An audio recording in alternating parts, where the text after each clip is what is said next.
Welcome to the Navigating the Drum Set Tradition Drumcast series. My name is Lisa Warner, and I am going to be your guide through your drum set journey. This is a 6-part series, so feel free to hang out with each segment as long as you need to before going to the next one in the series. Please visit the website on the screen to get helpful checklists to go with each video in our series. Feel free to download the videos to your iPod or other video players so that you can work on these aspects of your playing while you are sitting at your drum set. Thank you for watching, and I hope you enjoy Navigating the Drum Set Tradition. Hello and welcome to Navigating the Drum Set Tradition, Episode 2. Now that you've seen how to put the instruments together in your setup, we're going to show you some playing techniques so that you can have the drum set experience yourself. We are helped with camera woman Abby, Jenna on drums, and I'm still your host, Lisa Warner.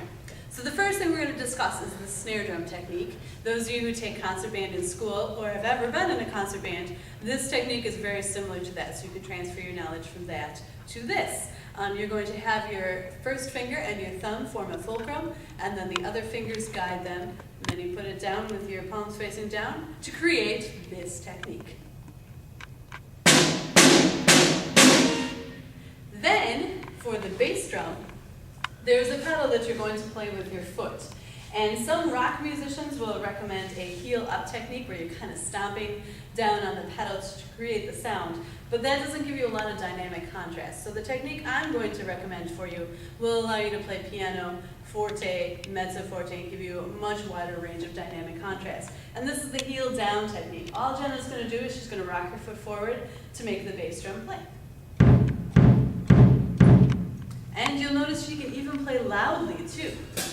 Go ahead and test it out. Excellent. Now, the hi-hat technique is not exactly the same as the bass drum technique. It still involves the foot, and it is a rocky motion, but instead of the foot going down to cause all of the sound, there's also a subdivision of the beat. She's going to bring her foot down and lift up her heel, and then roll back. So the foot actually comes completely off the ground at some point or another.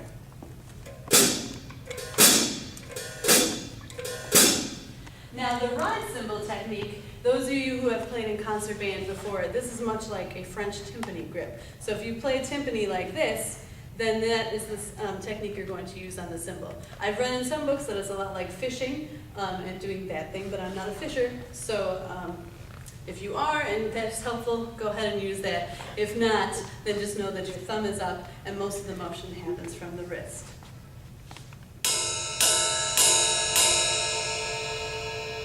Now, the toms are played much like the snare drum, so you can transfer that technique over to those drums also. And now you're ready to play the drum set.